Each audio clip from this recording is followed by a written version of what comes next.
Party ने petroleum मसनूआत की कीमतों में इजाफा मुस्तरद कर दिया। साबिक वजीर खजाना सलीम मांडवी वाला कहते हैं हुकूमत कहीं नजर नहीं आ रही।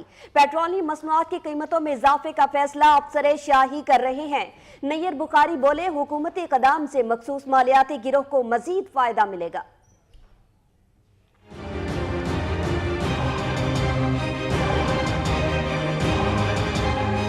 पेट्रोलियम मसनूआत की कीमतों में इजाफे पर सेनेटर सलीम मांडवी वाला ने अपने रद्द-ए-अमल में कहा है कि मुस्लिम लीग नून की हुकूमत ने अवाम को बेयारो मददगार छोड़ दिया है। वजीर खजाना मुल्क से बाहर हैं। पेट्रोलियम मसनूआत की कीमतों में इजाफे का फैसला अफसर शाही कर रहा है। अवाम सरकारी अफसरों के रहमो करम पर हैं। अपने बयान में उनका मजीद कहना था कि वजीर आजम शाहिद खाकान अब्बासी नवाज शरीफ को बचाने में मसरूफ हैं। हुकूमत को अवाम की कोई परवाह नहीं। पेट्रोलियम मसनूआत की कीमतों में इजाफा जालिमाना इक़दाम है।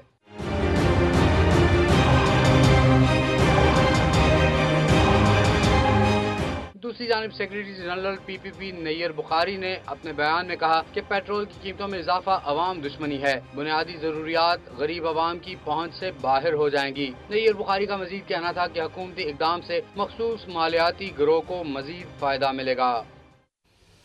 आगे